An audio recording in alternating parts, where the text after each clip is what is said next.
1990년 2월 14일 나사가 전 세계에 공개한 한 장의 사진이 주목을 받았습니다. 희미한 하얀 점이 눈길을 끄는 이 사진은 1977년 발사된 보이저 1호가 지구와 무려 65km 떨어진 거리에서 찍은 사진입니다. 태양계 외곽인 궤도 밖에서 찍어보낸 지구의 모습이죠. 이후 나사의 자문위원이자 천문학자인 칼 세이건의 1994년 출간된 책을 통해 다시금 화제가 되었습니다. 최근 인류는 기후변화라는 거대한 위기 앞에 절체절명의 상황과 마주했습니다. 기후변화와 환경오염으로 매년 900만 명의 조기 사망자가 발생하고 매년 100만 종 이상의 동식물이 멸종위기에 처했습니다. 지구는 우리에게 마지막 메시지를 보내고 있습니다. 하나뿐인 우리의 고향 지구를 우리는 어떻게 지켜야 할까요?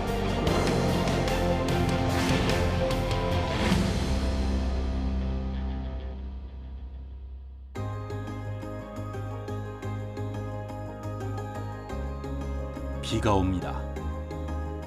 비가 오면 자연은 본래의 생기를 되찾습니다. 내리는 비에 도시의 뿌연 미세먼지도 씻겨 내려갑니다. 하지만 언젠가부터 비가 오고 난 뒤에는 강물의 색깔이 달라지기 시작했습니다. 비에 씻겨 내려가는 건 미세먼지뿐만이 아니기 때문이죠. 논밭의 화학비료, 동물의 배설물, 거리의 쓰레기, 그리고 자동차가 흘린 기름까지. 이렇게 비 온 뒤 강물의 색이 변하는 이유, 바로 비점 오염 때문입니다. 전체 수질 오염의 원인 가운데 비점 오염이 차지하는 비중은 2018년 기준 한강은 60%, 4대강은 70%에 달할 정도라고 하는데요. 이렇게 세상의 오염을 씻어낸 비는 오염 물질을 싣고 강으로 바다로 흘러갑니다. 그리고 물고기가 살 수 없는 물, 바다에 버린 쓰레기는 전 세계를 빠짐없이 흐르고 난 후 우리에게 돌아옵니다. 물고기가 살고 바다가 살기 위해 이 비점 오염을 줄일 수 있는 방법은 없을까요?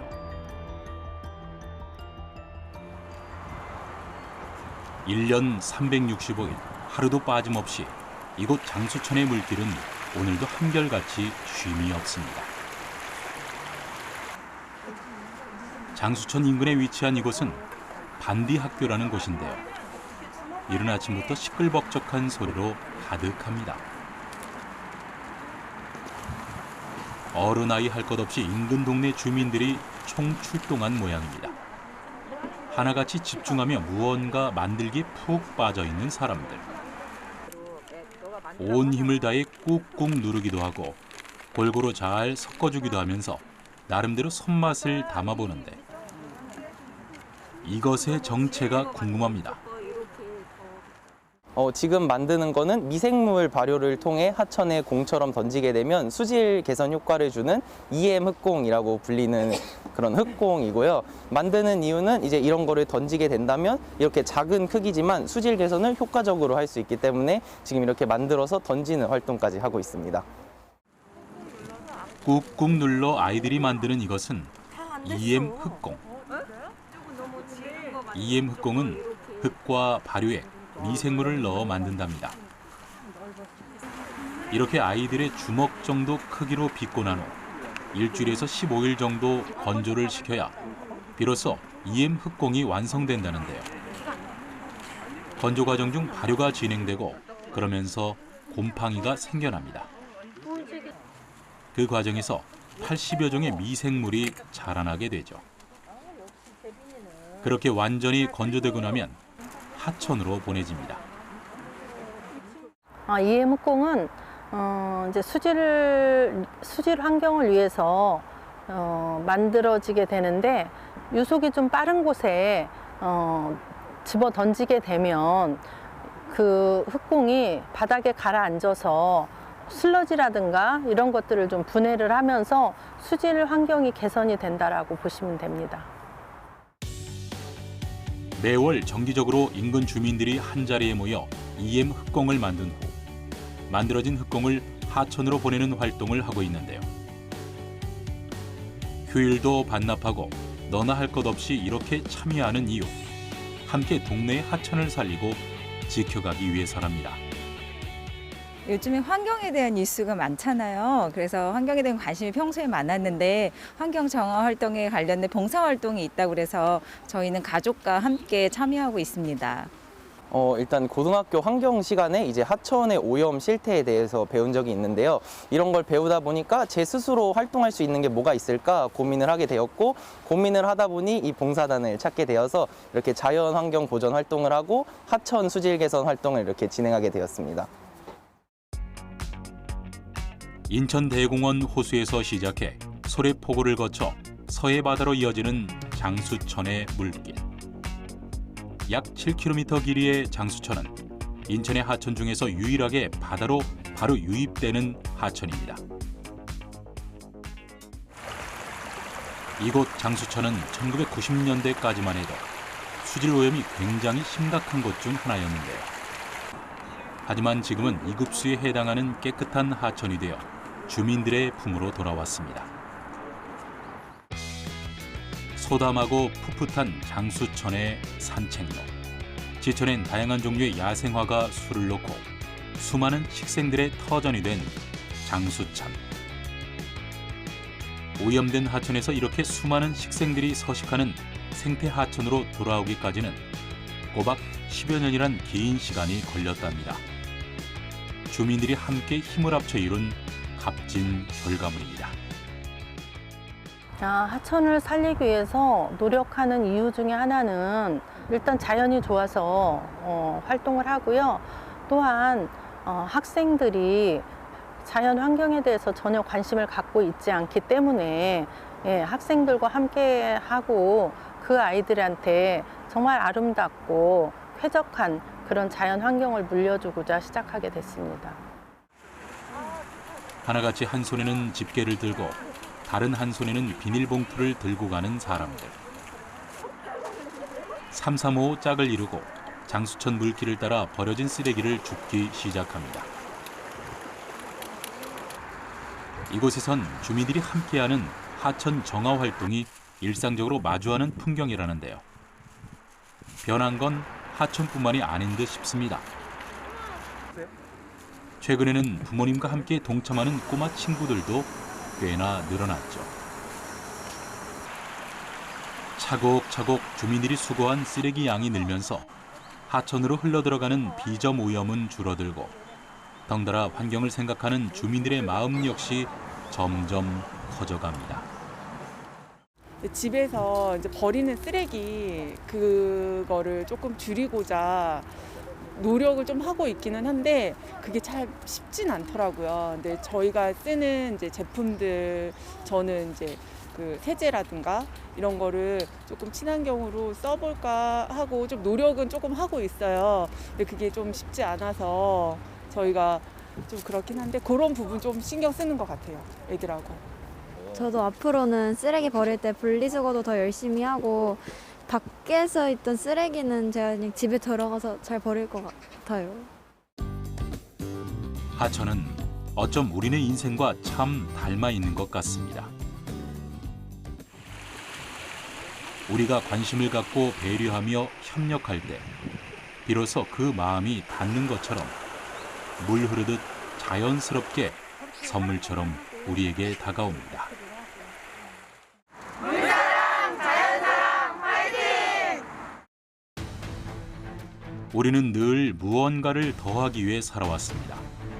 전에 없던 새로운 것을 만들어내며 발전해왔죠. 덕분에 우리의 생활은 갈수록 편해지는 반면 우리가 모르는 사이 소중한 무언가를 잃고 살아가고 있습니다. 편리함, 개발, 발전이라는 미명 아래 점점 무너져가는 자연. 도시가 발전할수록 자연은 점차 빛을 잃고 빠르게 사라져만 갑니다. 지난 2020년 10월 환경단체인 그린피스에서는 2030년에 한반도가 대홍수로 잠기는 충격적인 영상을 공개했습니다. 인천공항 전체가 잠기고 부산 해운대가 침수되는 등 무려 330만 명의 인구가 홍수 피해를 볼 수 있다고 조사했는데요. 최악의 상황을 가정한 결과지만 영화의 소재로 등장했던 재난은 점차 현실로 다가오고 있습니다. 사라지는 빙하와 숲, 올라가는 해수면, 쓰레기로 가득한 바다와 토양, 극단적인 이상기후와 전에 없던 질병까지 재앙의 문턱까지 다가와 있는 지금, 지구를 살리기 위한 생존 기술에 주목해야 하는 이유이기도 하죠. 네, 지금의 그 당면한 환경 위기는 결국 우리가 너무 많이 생산하고 많이 소비하고 또 많이 너무 버리기 때문에 발생한다고 보고 있고요. 우리가 사실 인간도 이 환경에서 벗어날 수가 없는데 이 생태계 붕괴는 지금 매우 가속화될 수밖에 없습니다. 그래서 언제부터인가 우리에게 익숙해진 도시 풍경 중 하나가 있습니다. 맑고 깨끗한 하늘 대신 뿌연 하늘과 흐릿한 시야. 해마다 어김없이 찾아오는 불청객, 황사와 도시에서 만들어낸 미세먼지 때문이죠. 2013년 WHO에서 1급 발암물질로 지정한 미세먼지는 해마다 더욱 심각해지고 있습니다. 우리가 사실은 이제 국외에서 이제 발생하는 미세먼지를 주로 걱정하는 분들이 많은데 사실은 우리 국내에서 그다음에 우리 생활 주변에서도 많이 배출을 합니다. 심지어 이제 가정에서도 배출이 되고 있고요. 그다음에 이제 미세먼지로 또 해마다 700만 명이 지금 조기 사망한다고 이제 또 보고를 하고 있죠. 그래서 이제 세계보건기구에서도 이제 정부가 미세먼지를 적극적으로 관리를 해야 된다 이렇게 권고하고 있습니다. 연간 미세먼지로 인한 경제적 손실은 4조 230억 원으로 추정되고 있습니다. 때문에 대기질 개선을 위한 다양한 노력들을 이어가고 있는데요. 그중 도시 숲의 역할은 매우 중요합니다. 1헥타르의 도시 숲은 연간 총 168kg의 미세먼지 등 대기오염 물질을 흡수하는데 나무는 일정 공간에 있는 미세먼지를 30% 이상 감소시킨다고 합니다.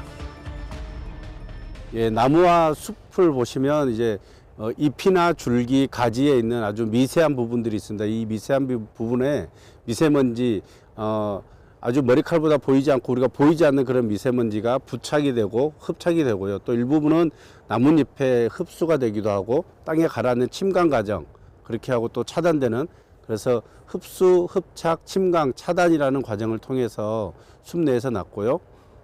미세먼지는 우리가 고농도 때 분석을 해본 결과 14% 또 초미세먼지는 15% 정도 도시보다 농도가 낮은 것으로 나타났습니다. 그렇다면 어떤 나무가 어떤 조건에서 미세먼지를 얼마나 저감할까요? 그 해답을 찾기 위해 향한 곳은 바로 식물환경조절 실험동입니다. 일명 파이토트론이라 불리는 이 실험동에서는 나무의 대기오염 물질 저감 기능을 정확하게 산출할 수 있는 실험실이라고 합니다. 파이토트론은 온도, 습도, 광도 등을 조절해서 식물의 반응을 연구하는 시설입니다. 미세먼지 저감 기능이 높은 도시숲을 조성하기 위해서 미세먼지를 잘 흡착하는 수종이나 대기오염 물질의 내성이 강한 수종에 대해 연구하고 있습니다. 도시의 미세먼지가 갈수록 심각해지면서 그만큼 도시숲에 대한 관심도 높아지고 있습니다. 이런 도시숲의 미세먼지 저감 기능을 높이기 위해 미세먼지를 잘 흡착하는 수종이나 대기오염 물질의 내성이 강한 수종을 연구하고 있는데요. 이런 연구 결과를 토대로 향후 도시숲 식재에 사용될 수종을 결정하는 데 도움이 된다고 하죠. 도시숲을 어떻게 조성하고 유지 관리를 어떻게 했을 경우에 미세먼지를 포함한 대기오염 물질을 줄일 수 있는지 이런 부분을 연구를 하고 있고 아무리 다 연구를 이렇게 하지만 그 효과가 국민에게 제대로 알려주기 위해서는 숲을 조성했을 때 미세먼지 저감 효과 또 하나 폭염의 저감 효과가 어느 정도 되는지를 알아서 국민들에게 쉽게 알 수 있도록 해서 대국민 인식 증진 연구도 하고 있습니다. 300여 개의 기업체가 모여 있는 인천의 한 산업단지입니다. 이른 아침부터 이곳을 배회하는 수상한 차량 한 대가 있습니다. 마치 길을 찾아 헤매는 것처럼 골목마다 구석구석 돌고 또 돌기를 반복하는데요. 얼핏 보면 일반 차와 별반 달라 보이지 않지만 왠지 수상한 느낌이 가득 풍깁니다. 도대체 이 차량의 정체는 무엇일까요? 대기 중에 중금속 농도를 현장에서 즉각 실시간으로 측정하기 위해서 개발된 장비고요. 기존의 이제 대기 중 중금속 농도는 고정된 측정 장비, 시료 채취 장비에서 필터를 포집해서 실험실에서 분석하는 과정을 거쳤거든요. 근데 그렇게 하다 보니까 현장에서 중금속 배출 사업장에 대한 그 즉각적인 대응이나 현장 감시 업무에 좀 어려움이 있었습니다. 그래서 그런 것들을 보완하기 위해서 이런 그 실시간으로 시료 전처리하는 장비랑 저희 실험실에서 분석하는 장비를 연결해서 현장에서 중금속 농도를 측정할 수 있는 이런 이동 측정 장비를 개발하게 됐습니다. 이 차량의 정체는 바로 실시간 이동형 중금속 분석 시스템입니다. 차량 내부에는 중금속 성분을 실시간으로 분석하기 위한 다양한 장비들이 탑재되어 있습니다. 먼저 차량 상부에 달린 시료 채취 장치에서 대기 중에 있는 기체 속 중금속 시료를 채취합니다. 그런 다음 대기 중에 있는 중금속 성분과 아르곤가스를 치환하여 차량에 탑재된 유도결합 플라스마 분광 분석법을 통해 중금속 농도를 분석하게 됩니다. 이렇게 측정된 데이터를 바탕으로 오염 지도를 작성하게 되는데요. 기존 대기오염 물질 기준을 참고해 비교 분석 후 의심 사업장을 최종 선정하게 됩니다.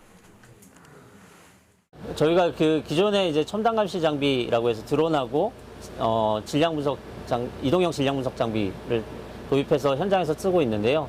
그러한 장비들 같은 경우에는 이제 미세먼지나 휘발성 유기화물과 같은 유기물들을 분석하는 데 주로 사용이 되고 있습니다. 그러다 보니까 이제 무기물질, 그중에서 대표적으로 이제 중금속 물질에 대한 현장 감시에 어려움이 있었는데요. 이제 그래서 그런 기존의 시스템하고 다르게 이제 중금속 물질을 분석하는 데 특화된 그런 장비입니다. 기존 대기 중 중금속 농도는 드론이나 고정된 시료 채취 장비를 들고 다니며 측정했는데요.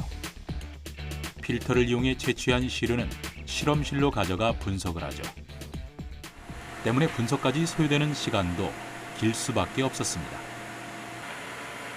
특히 사업장에서 불법 배출이나 불법 소각 등 현장 상황에 즉각적인 대처가 어려웠다고 합니다. 하지만 이곳에서 개발한 중금속 물질 분석에 특화된 이동형 실시간 분석 시스템으로 크롬, 납, 포타슘 등 19종의 중금속에 대한 실시간 농도 측정이 가능해 효율적인 감시 업무를 진행할 수 있게 됐죠. PM2.5 초미세먼지 속에도 한 10에서 20% 정도의 중금속 성분들이 포함되어 있거든요. 요즘에 이제 중금속과 관련해서 이 사업장 배출이나 뭐 폐광산 또는 불법 소각 이런 것에 의해서 발암성 물질인 유해 중금속 성분이 배출되는 사례가 많이 있었습니다. 이제 그런 것들에 대해서 이제 좀 현장 조사도 하고 미세먼지 속의 중금속 농도를 측정하고 그 영향이 어느 정도인지 저희가 확인하는 그런 연구를 진행하고 있습니다.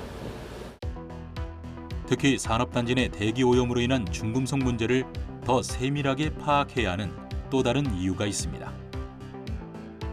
바로 중금속으로 인한 피해 사례가 속출하기 때문인데요.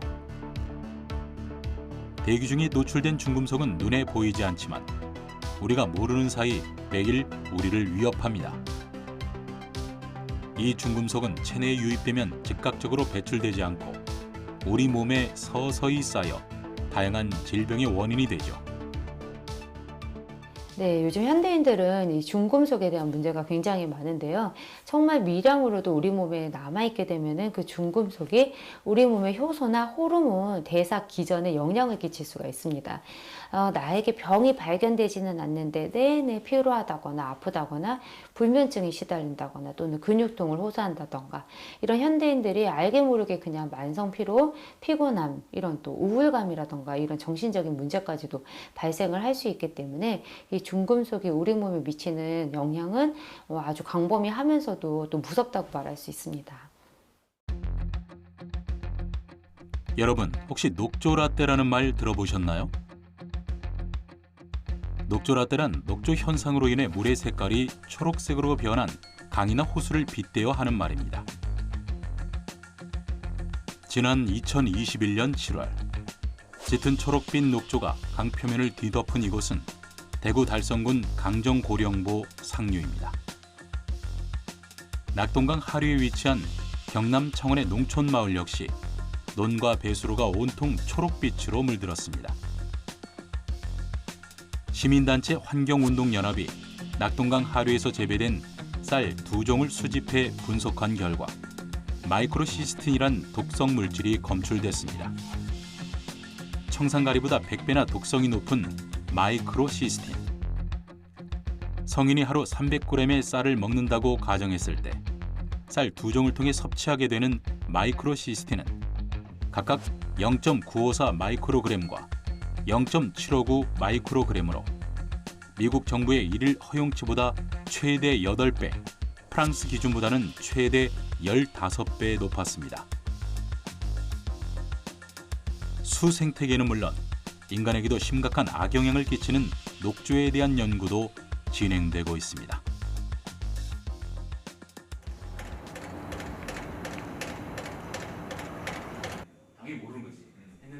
최근 녹조 발생이 이슈가 되면서 이를 신속하고 정확하게 파악하는 것은 선택이 아닌 필수가 되었습니다.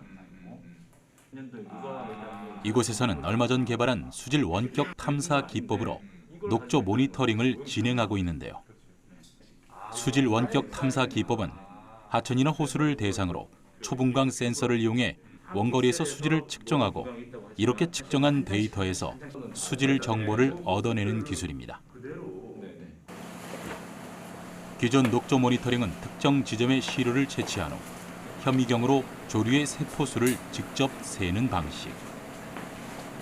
때문에 많은 인력과 시간이 소요되고 특정 지점에 대해서만 정보를 얻을 수 있다는 한계가 있어서 하천이나 호수의 전반적인 발생 현황을 신속하게 파악할 수 없었는데요.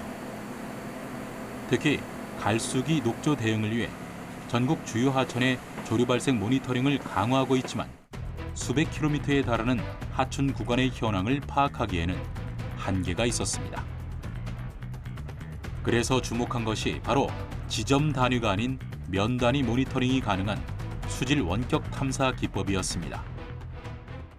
녹조라는 것은 공간적으로도 매우 불균일하게 이제 발생하는 현상이고 시간에 따라서 변화도 매우 크기 때문에 면 단위로 측정해서 과연 어디에 녹조들이 분포하고 있는지 이 공간적인 분포들을 제대로 알 때 어떤 이유에서 이 녹조가 어느 지역에서 주로 피는지 이런 것들을 또 분석할 수 있는 유용한 그런 툴이기 때문에 이런 것들을 적극 활용하고 있습니다.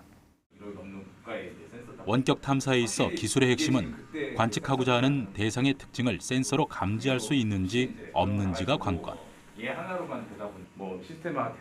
수질 원격 탐사 기법이 가능했던 건 바로 이 초분광 센서. 초분광 센서는 자외선, 가시광선, 적외선 등의 빛의 스펙트럼 영역을 수십에서 수백 개의 영역으로 나누어 감지할 수 있는 센서입니다. 이런 초분광 센서를 이용하여 영상을 촬영하고 이 자료를 토대로 수질 농도 분포도를 제작하죠. 이 자료는 대상체가 민감하게 반응하는 좁은 파장대역의 정보를 담고 있기 때문에 일반 카메라보다 향상된 정확도의 원격 탐사가 가능하게 된 것이죠. 특히 일반 촬영으로는 구분하기 힘든 독성 물질을 배출하는 녹조류를 구분할 수도 있답니다. 이런 이유에서 초분광 센서는 수질뿐만 아니라 최근 해양, 군사, 산림, 농업, 환경 분야 등 다양한 분야에서 활용되고 있습니다. 녹조의 발생 위치와 발생 정도 정보를 신속히 획득하여 녹조 제거 등을 위한 의사결정 등에 적극 활용할 수 있을 것으로 기대되고, 또한 수변 지역의 피복, 식생 파악과 오염원 확인 등 다양한 물환경 분야로 확대할 수 있을 것으로 생각됩니다. 1863년 미국의 한 발명가가 코끼리 상아로 만들던 당구공의 대체품을 찾던 중 놀라운 물질을 발견합니다. 그리고 그 물질은 인류의 축복이라 불리게 됩니다. 바로 플라스틱이죠. 저렴하고 만들기 쉬워서 지난 150여 년간 쓰이지 않는 곳이 없을 정도인데요. 인류의 역사를 석기시대, 청동기시대, 철기시대로 구분한다면 지금은 플라스틱 시대라 할 수 있을 정도입니다. 하지만 그 과정에서 우리는 큰 재앙과 마주했습니다. 플라스틱은 500년이 지나도 썩지 않는다는 사실을 알게 되었고, 심지어 미세 플라스틱이 되어 우리 식탁 위에 돌아오고 있다는 것을 발견했습니다. 지난 2019년 세계 자연기금과 호주 뉴캐슬 대학이 함께 연구해 발표한 보고서에 따르면 전 세계 모든 사람이 신용카드 한 장 약 5g 분량의 플라스틱을 매주 먹고 있다고 해서 충격을 주었습니다. 사실 우리가 먹는 건 바로 모래알만큼이나 작은 미세 플라스틱. 미세 플라스틱이란 처음부터 작게 만들어지거나 버려진 뒤 풍화되면서 잘게 부서진 플라스틱인데, 바닷속에 유입된 미세 플라스틱 수만 약 5조 개로 추정되고 있습니다. 이미 전 세계 식용 소금의 90% 이상에서 플라스틱이 검출됐고, 생선, 새우, 굴 등에서도 다량의 플라스틱이 발견되고 있습니다. 우리가 버린 쓰레기가 결국 우리의 식탁 위로 다시 올라오는 것이죠. 보고서에 따르면 일주일에 신용카드 한 장, 1년이면 약 50여 장의 신용카드를 섭취하는 셈인데요. 또한 우리나라는 전 세계에서 플라스틱 사용을 가장 많이 하는 나라 중 한 곳임과 동시에 또 최근 10년간 생활 플라스틱, 생활 쓰레기 발생량은 70%나 증가했습니다. 특히 최근 코로나19 이후에는 플라스틱 사용량이 급증해 문제는 더 심각해지고 있는데요. 영원히 썩지 않는 플라스틱으로 인해 위협받고 있는 시대. 지금과 같은 상태가 지속된다면 우리는 어떻게 될까요? 그 어느 때보다 플라스틱 사용량을 줄이는 것이 무엇보다 시급한 상황. 때문에 플라스틱을 줄이기 위한 다양한 기술들이 개발되고 있습니다.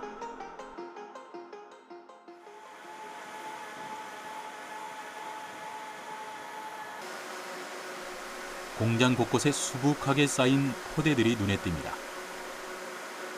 그 사이에서 마치 보물찾기라도 하듯 무엇인가를 찾고 있는데요.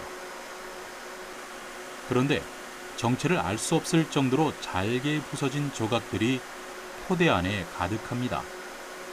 도대체 이건 무엇일까요?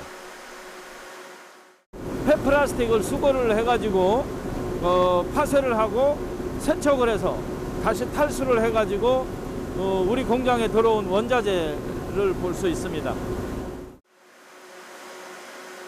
잘게 잘라진 이 조각은 우리가 일상생활에서 사용하고 버린 폐플라스틱 조각이라고 합니다. 버려진 폐플라스틱을 수거한 후 뚜껑과 포장재 등 종류별로 꼼꼼하게 선별하는 과정을 거치는데요. 그런 다음 여러 차례 세척 후 잘게 분쇄된다고 합니다. 잘게 분쇄된 폐플라스틱은 2번의 세척과 건조를 통해 최종적으로 다시 이물질을 제거합니다. 그리고 이렇게 작은 입자로 파쇄한 폐플라스틱은 새로운 원료로 탄생하게 되죠.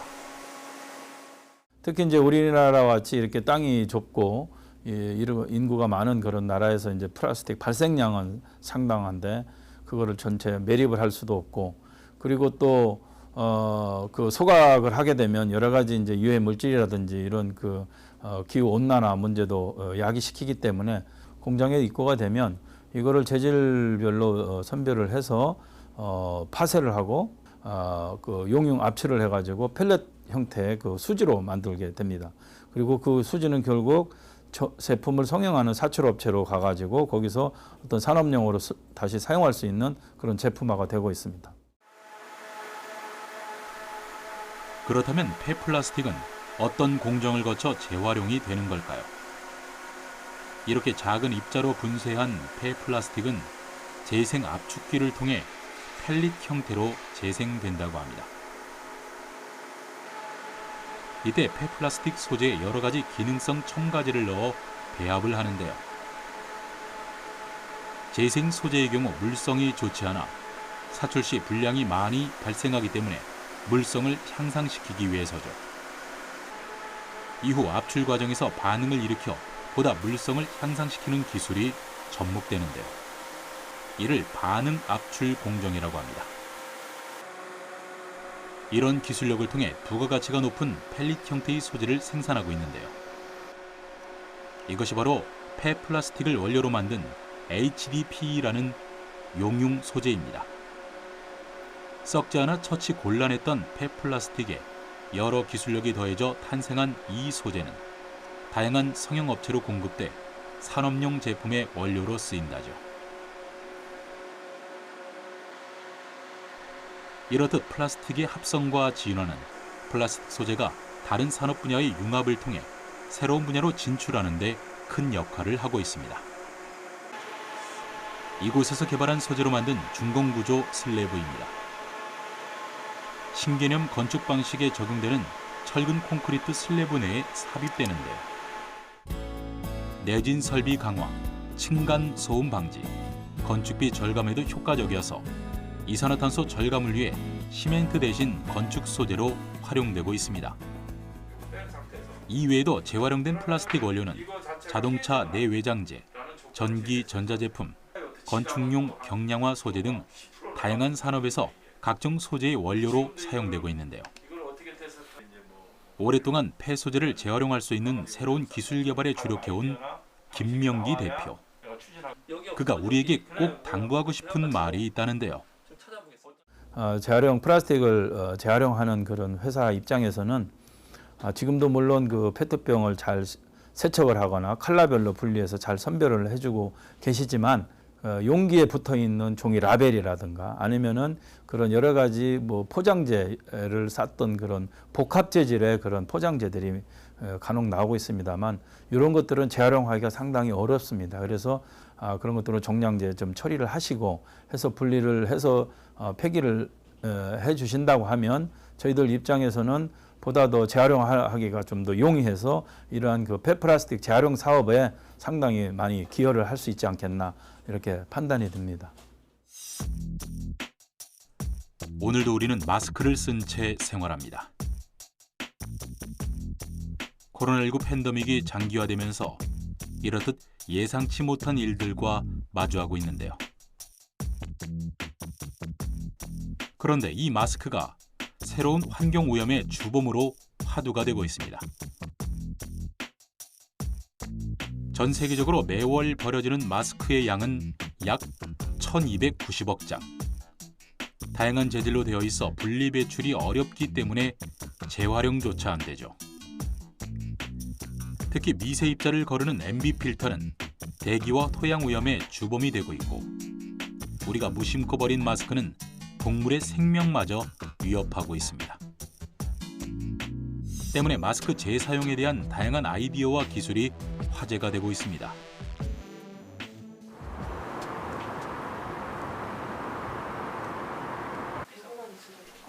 회의가 한창인 한 연구실. 이곳에서는 다양한 신소재 개발을 하고 있는데요. 코로나19 팬데믹 이후 연구팀이 주력하고 있는 소재는 바로 고기능성 필터랍니다. 우리가 매일 쓰는 마스크에 사용되는 소재인데요. 얼마 전 연구팀은 마스크 재사용을 가능하게 만드는 소재 개발에 성공했습니다. 조심스레 무언가를 펼쳐 보입니다. 얇디 얇은 하얀 막처럼 생긴 이것이 연구팀이 개발한 고분자 나노 섬유 필터랍니다. 고분자 나노 섬유 필터는 실의 굵기가 300나노 정도, 일반 마스크의 MB 필터보다 무려 20분의 1 수준으로 가는데요. 때문에 기존 마스크보다 얇은 두께로 미세먼지나 바이러스를 차단할 수 있고 통기성이 좋아 숨쉬기에도 편합니다. 고분자 나노 섬유 필터는 말 그대로 이제 고분자로 구성된 그런 필터를 말하고요. 이 나노 섬유를 합성하는 과정에서 저희들이 그 용매에 이 고분자를 녹여서 방사를 하게 됩니다. 이때 이제 전기장 하에서 방사를 하게 되고요. 노즐을 통해서 바늘을 통해서 토출을 시키는 방식으로 섬유를 뽑기 때문에 아주 가는 그런 섬유를 만들 수 있는 그런 특징이 있습니다. 연구팀에서 개발한 나노 섬유 필터는 100에서 500 나노미터 크기의 나노 섬유를 직각으로 교차하거나 일렬로 정렬시키는 절연블록 전기 방사법인데요. 점도가 높은 고분자를 용액에 녹여서 전기장 하에서 섬유를 토출시키게 되면 머리카락의 200분의 1, 거미줄의 10분의 1 정도 되는 가는 직경의 섬유가 부직포 위에 쌓이게 됩니다. 그리고 부직포와 부직포 사이에 이 나노 섬유를 필터로 사용하게 되죠. 이렇게 제작된 나노 섬유는 공기 필터의 압력 강화를 최소화하고 여과 효율을 최대화할 수 있어 나노 섬유 종류, 두께, 밀도 등을 제어할 수 있습니다. 보통 우리가 사용하는 마스크 필터는 정전기를 이용합니다.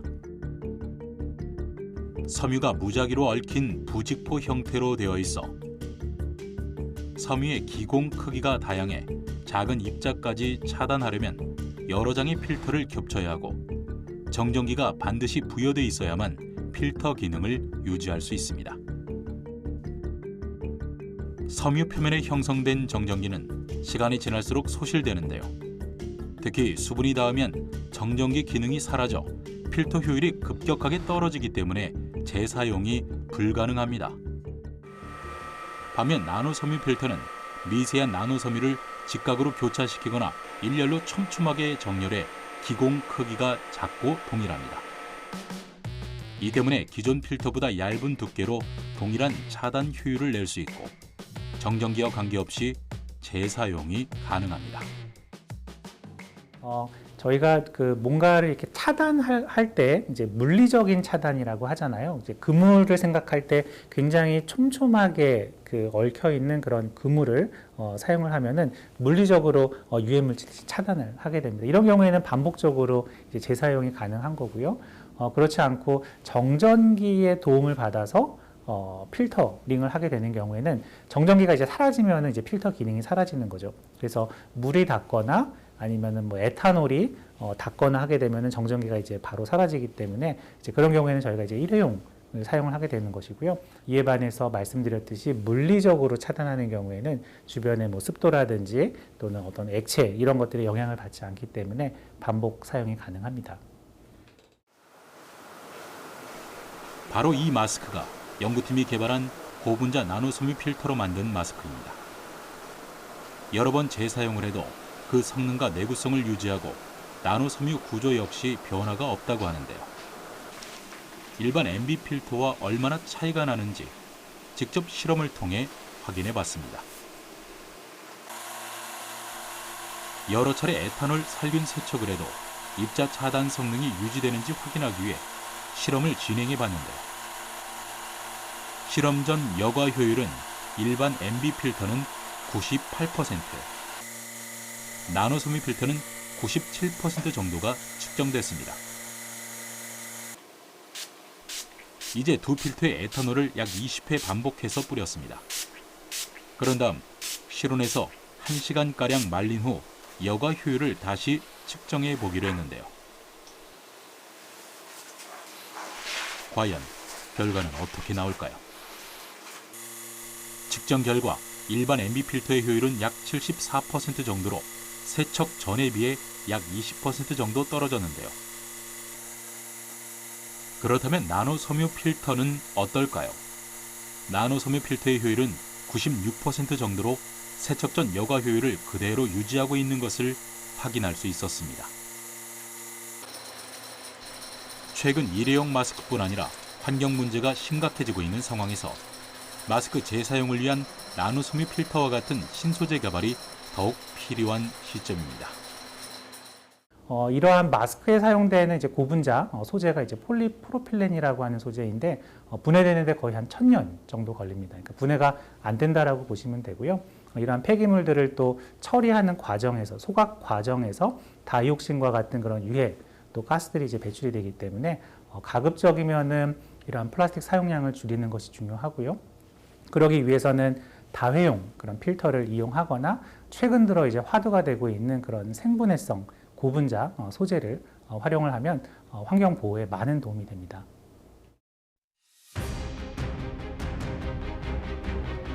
나무가 사라지고 숲이 사라지면서 우리의 생활은 더 편리해졌습니다. 그러면서 지구는 점차 병들어갔죠. 더 늦기 전에 막아야 한다고 모두가 경고합니다. 다시 푸른 지구를 위해 지금 우리는 무엇을 해야 할까요? 자연을 먼저 생각하는 기술과 함께 더하기보다는 빼기를 실천하고 조금 느리지만 환경을 먼저 생각하는 습관. 변화를 만들어내고 함께 동참하는 평범한 우리들의 힘이 모인다면 카운트다운에 들어간 지구의 시계는 영원히 멈출 수 있습니다. 어제는 어쩔 수 없는 날이었지만 오늘은 지구의 봄이 다시 찾아오지 않을까요?